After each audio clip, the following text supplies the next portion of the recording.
All right, so there's different type of books that I send out. This one is a paperback. It's a manual, so it has more flex because it's a large book. So for a book like this, I'm going to do a double sandwich. Place it into a plastic bag. That'll give it enough stiffness that it won't get damaged. If it's a smaller paperback, these tend to not have as much flex as the larger one.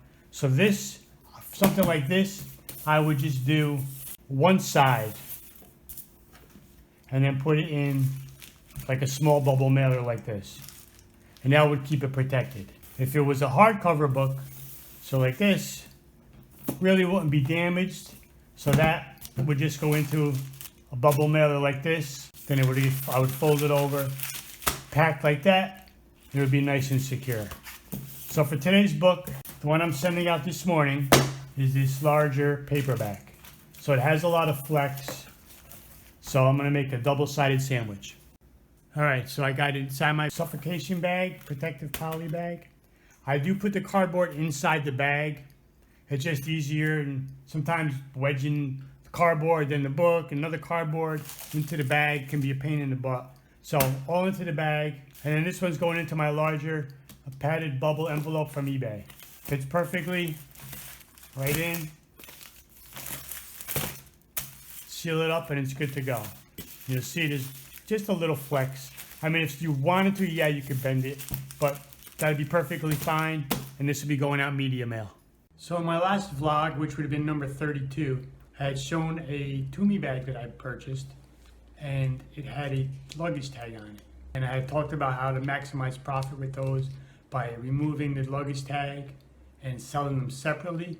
Well, that is exactly what happened. I had shown the tag, here it is. I listed it separately, and in 2 days it sold. I sold it for $13.95 with free shipping. Now, if it's in excellent shape, you can get upwards of $20, $25. The leather on this one, on the flap that opens where you see your ID tag, had some creases in it from someone opening and closing it. So I lowered the price and for it to sell fast. It was going to California, so shipping was $3.09 first class. And after fees and everything, I'm gonna net $9. So what that means is I paid $12.50 for the Tumi bag. This gave me back $9. I got a Tumi bag for $3.50. All right, so we're gonna go by Goodwill, and then I'm gonna go by a local thrift, and I'm gonna go through their book section. And I also saw on Facebook that they are having a $1 on all clothing sale. So hopefully they have some good stuff out. All right, so I just pulled up to Goodwill. It's 10 a.m.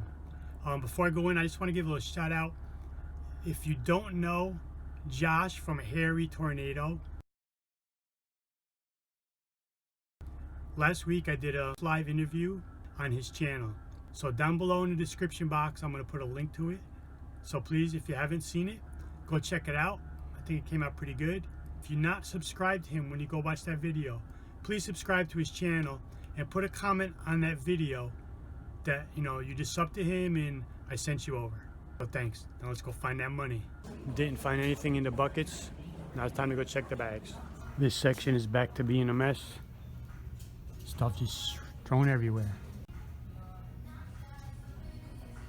So I found this whole bag of like vintage lace trim and borders. It's a whole bunch of them. And I looked at some of them sell for like $4 or $5 for just one. You're only asking $3. All right, checking out all the boxed items. Sometimes I find something that's sealed new and good. Looking like a bunch of ripped open stuff today.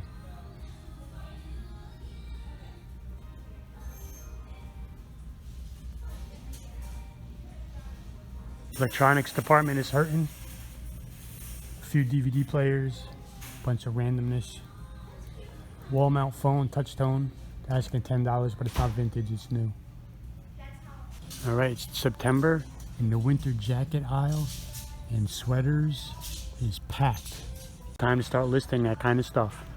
Here's an interesting jacket, Columbia. It's like a fleece zip up, but then it's got like nylon shoulders.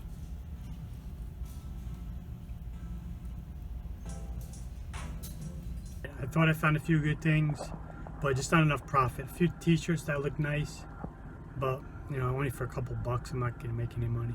Found one Yankee Stadium hoodie. They wanted $7 for it. So at $7, this wasn't enough because I probably only get like 25 for the hoodie. So, you know, plus shipping, or even like $29.95 free shipping. So let's call it 30 bucks. You know, at a $7 cost, here's the breakdown of what I would get. So let's see what the breakdown would be at a $7 buy cost for that hoodie.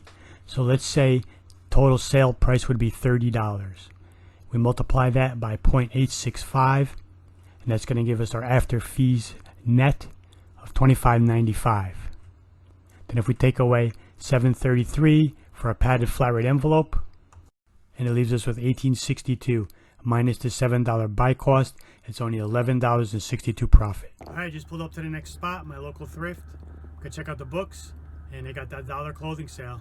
So all clothes are $1 except orange tag. They got men's spider ski pants, new with tag, but they got orange. Too bad, because those would be a sweet score for $1. I went through all these men's shirts and didn't find one that I wanted. I'm so picky when it comes to clothing that on dollar day sale, I can't even choose a shirt. All right, finally found something.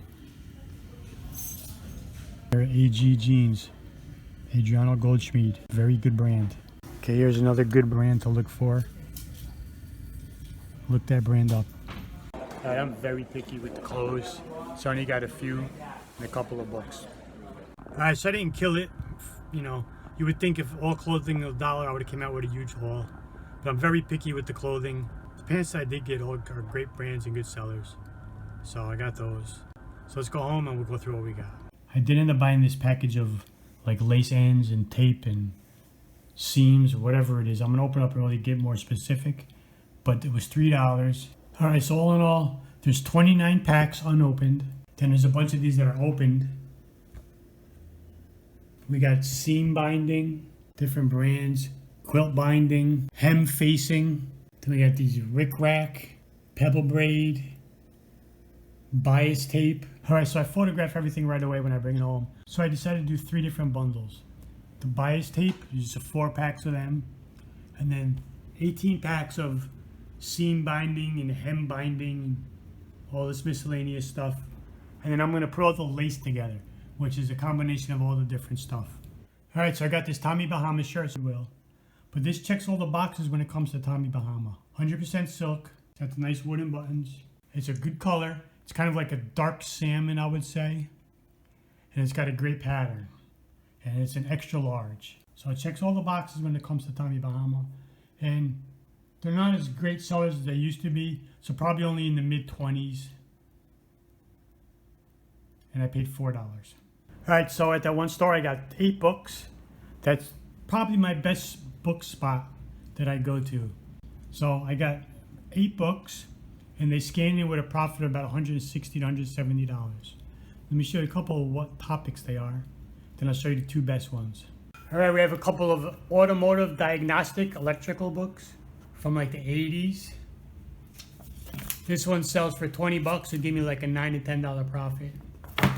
Got another electrical book, also from the 80s. This one sells for about $18, make about 7 off it. These are all if I send them to Amazon. Got an English grammar book. Got a business book, human resources book. This is some kind of King Warrior Magic Lover. I don't know what this is about. I often don't even look at titles when I buy books. It's all about the numbers. And these are the 2 of the best ones I got. This book sells for, there's one listed for $77. I'm gonna probably sell this about $60. So I'll make about 40 to 45 on it. Dark, black and white enlarging. This is from the 80s.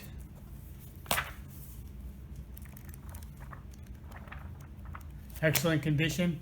Marked $3. All their books, however they mark them, they just 50% all the time. I don't know why they do it that way. So this was $1.50. That'll make me about $45. And this book is the big one. Federal Drug Laws and Examination Review. These are the kind of books, these, you know, educational books and manuals, always have good money. It's nice and clean, no writing, no highlighting.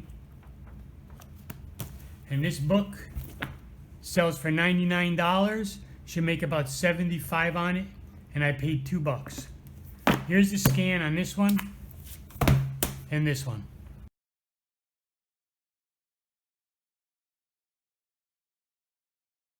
So check this out. One of the cool things about buying a lot of books is when I come home and I flip through them, I often find some cool things. I mean, I found ticket stubs to concerts, to museums, airline ticket stubs, unique bookmarks, letters, cards, all kinds of stuff. I've yet to find money though, but I've heard people finding money. So that I'm still waiting for. But today I found a really cool item in one of the books I bought. Let me show you what it is. So it was this letter, and it had items inside of it. And it's Firestone tires from Fort Lauderdale, Florida. It's stamped letter, and look at the postmark date. 1945. And inside of it was an invoice from a Firestone store here in Fort Lauderdale, dated March 1st through 31st, 1945. And it just had a bunch of, which these numbers are pretty high for back then. And it doesn't say what it was for. But it shows stamped paid April 3rd, 1945. It had this advertising brochure. It's like a 4-way fold. Spring needs for your car and home. And it says it was advertising spark plugs. On the other side of that part is advertising recapping for your tires. $6.70. And then when you flip it over, Firestone was actually selling paint at the time. And then insulation, which is crazy. And even on the bottom of the pamphlet, 1945. So that was a pretty cool find. Now, I don't know if those are worth anything. I know vintage paper and stamps, letterhead, whatnot can bring some money. So I'll look into it. Maybe that advertising piece might be worth something. Probably just a few bucks though. All right, so I did go there for the dollar sale on clothes. And of course I got those books because I always go to the book section. I only picked up 3 pairs of pants because the shirts were just a lot of generic stuff. They had some Polo, Ralph Lauren, but just individual. I would have bought them if I could have found like 2 or 3 to make a decent bundle. But just to sell one shirt, it wasn't worth it. So I found these AGs. Adriano Goldschmied, the Graduate tapered leg, then a dark blue. Here's the label, AG. These are good selling brand. Used, they could probably go for about $30 or so. Okay, so here I went to eBay, put in the Graduate for Adriano Goldschmied, clicked off the used box, and these are the most recent sales. So I'm seeing in the mid 30s, mid 40s, a couple in the upper 20s. So it looks like they go from about $30 up to maybe $50. Okay, the second pair I picked up is this Theory. Is the brand. Very expensive brand. Okay, these are like a waterproof pant, and they have Velcro pockets in the back and on the legs. It's like a real contemporary type clothing company. Now, if you notice on this Theory, the T is a small t. Now they make it with a capital T. The company was rebranded, I think it was 2015 about. So if you see a small T, you know it's an older pant or older, anything it could be that they make. Capital T, it's from 2015 to now. But they're very expensive. Let me show you their webpage right now and show you what kind of prices stuff goes for. So here's the Theory website. I'm looking at men's pants. You can see the prices. Upwards of $200 to $300. Now here's just looking at some women's pants. Same situation, $200 to $300. Here's looking at some women's tops. Again, $200 to $300 for a shirt. That's a lot of money. So this is a very expensive brand. So keep an eye out for it. Now here's searching men's Theory pants on eBay. Clicked off the used, and these are the most recent sales. We can see comps are in the $30 to $40 range. Once in a while you're going to get a lower one, higher, but average seems to be $30 to $40. Okay, people, here is a prime example of why you do not do auction on clothing unless you have a really hot, popular item. These pants went for $4 when all the other comps are, you know, $20, $30, $40 because they did a auction. And here's another one. It went for $14 because they did an auction when they could have possibly got $30. And the one next to it the same, $13. And the third pair I got is just this Under Armour. It's just like a soft, almost like a stretch fit golf pant for men. Just Under Armour in the waistband, size 38 by 32. And these only go about 20 bucks. All right, so that's gonna wrap it up. Got a few good things. Got those pants, got some books, got a nice Tommy Bahama shirt, and then those lace, that vintage lace stuff. So we'll see how that does. So not a bad day. Typically I don't get the real big hauls. I like to get good quality things that are gonna sell. So that was right on par for me. So thanks for watching, guys. I appreciate it. If you're not subscribed, please hit that subscribe button. Check out my other videos, and I'll see you later. Bye.